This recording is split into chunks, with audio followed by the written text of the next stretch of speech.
Graça e paz, queridos. Estamos aqui para mais um estudo da série Cofre de Joias da Esperança. Estamos caminhando para o final.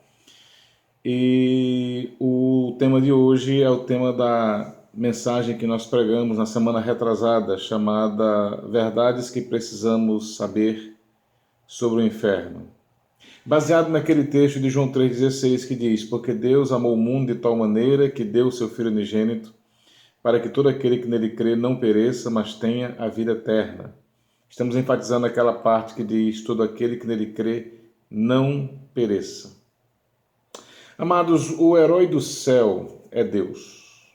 Sua majestade move a caneta dos poetas do céu e desperta o temor dos cidadãos.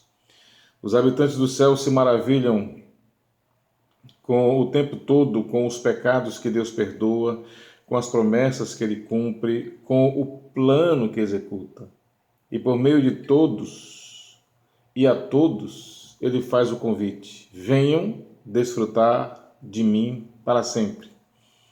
Contudo, muitas pessoas não têm desejo de fazer isso. Não querem nada que tenha a ver com Deus ou que se relacione com ele. E no momento em que dão o último suspiro, ele respeita o pedido delas. E então lhes direi abertamente: nunca vos conheci. Apartai-vos de mim, vós que praticais a iniquidade. Mateus 7:23. Esse versículo nos leva a mais triste das realidades, o inferno. Uma primeira verdade sobre o inferno que nós precisamos saber é de que há uma resistência em relação a ele. Alguns preferem esterilizar o assunto, rejeitando-o completamente como se fosse uma espécie de impossibilidade moral. É fácil entender por quê. O inferno é um assunto terrível. Os autores das Escrituras mergulhavam as penas em tintas escuras para descrever a sua natureza. Falam de negrura das trevas em Judas 13, eterna perdição, pranto e ranger de dentes. Jesus colocou uma placa de aviso com uma única palavra entre você e o caminho do inferno: perecer. Todo aquele que nele crê não pereça, mas tenha a vida eterna. Mas uma segunda verdade, além da resistência ao inferno, é a realidade do inferno. Jesus ele falava do inferno com uma frequência e de forma contundente. Sua sinceridade impressiona, ele fala em termos tangíveis, ele vai dizer: não temais os que matam o corpo e não podem matar a alma, temei antes aquele que pode fazer perecer no inferno a alma e o corpo. Está lá em Mateus capítulo 10, versículo 20. Palavras como corpo, como dedo, como língua pressupõem um estado físico no qual a garganta anseia por água e a pessoa implora por alívio físico. O inferno, como o céu, é um local, não um estado de espírito, nem uma dimensão metafísica de espíritos flutuantes, mas um lugar onde exatamente é o inferno. Jesus dá uma dica arrepiante, ele diz: para fora, ou seja, para fora de quê? Para fora dos limites do céu, em primeiro lugar. Está fora dos limites de uma viagem corriqueira. Também está fora da esfera da conclusão. Amarrai-vos de pés e mãos, lavai-o e lançai-o nas trevas exteriores, ele diz lá em Mateus 22:13. E isso leva a uma terceira verdade, que é a duração do inferno. A fumaça do seu tormento sobe para todo sempre e não tem repouso, nem de dia, nem de noite. Apocalipse 14:11. Jesus ele comparava e compara o inferno ao Guiena, que era um depósito de lixo do lado de fora dos muros de Jerusalém.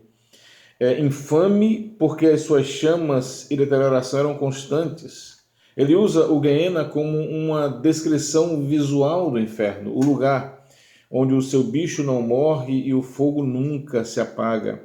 O bicho que não morre e um fogo que não se apaga, cheira uma consumação contínua de algo.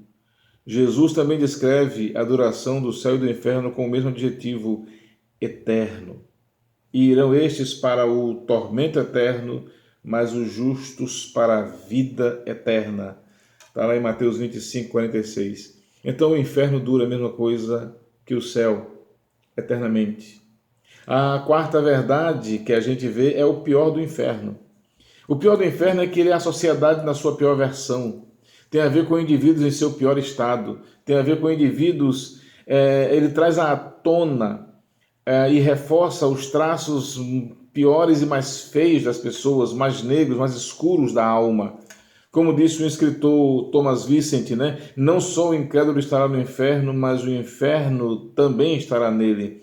Porque a morte, ela congela a bússola moral. As pessoas continuarão a ser como entraram. Os que não têm Deus continuarão sendo ímpios. O inferno é o lar dos insurretos, é a prisão perpétua dos descontentes, está reservado para aqueles que desafiam a Deus e se rebelam, para aqueles que dizem sobre Jesus, não queremos que esse reine sobre nós. Por isso, mostrando o maior ato de justiça da história, Deus respeita essa preferência. Não é da vontade dele que alguém pereça, mas de fato alguns perecem, o fato de alguns perecerem ressalta a justiça de Deus. Como um Deus amoroso, ele poderia mandar pecadores para o inferno? Como um Deus amoroso poderia mandar alguns pecadores para o inferno? Ele não manda. Eles se tornam voluntários. E uma vez lá não querem sair. O coração dos loucos condenados nunca amolece. A mente deles nunca muda. Apocalipse 16, 9 diz: E os homens foram abrasados com grandes calores e blasfemaram o nome de Deus, que tem poder sobre essas pragas, e não se arrependeram para lhe darem glória. Amado, ao contrário da ideia de que o inferno produz remorso, não é isso que acontece. Ele intensifica a blasfêmia. Não haverá ateus no inferno, mas também não haverá quem busque a Deus. Se você lembrar da parábola do rico e do Lázaro, você vai perceber que Jesus, ao contar a história, diz que o rico lá no inferno viu Abraão e o Lázaro no céu. Mas ele pediu para que Lázaro viesse até ele. Ele não pediu para ir até Lázaro, aonde Lázaro estava. Ele pediu para que Lázaro molhasse o dedo na água e satisfizesse uma sede física. Ele não pediu para satisfazer a sede da alma com a água viva. Ele não pede para ser transferido para o céu. Porque lá não há anseio por Deus. E isso leva a uma quinta verdade, que é a maior surpresa do inferno. O texto diz que a gente tem que perguntar sempre: o castigo é justo? Bom, para descer as escadas do inferno, você precisa tapar os ouvidos, vendar os olhos e, sobretudo, ignorar o sacrifício mais épico da história. Cristo, no inferno de Deus, sobre a cruz da humanidade, clamando ao céu, enegrecido pelas trevas: Deus meu, por que me desamparastes? Deus, que odeia o pecado, lançou sua ira contra o seu Filho, que levou sobre si o nosso pecado, fez-se pecado por nós. Cristo, que nunca pecou, suportou o terrível abandono do inferno. Essa é a maior surpresa do inferno. Cristo foi até lá para que você não tivesse de ir.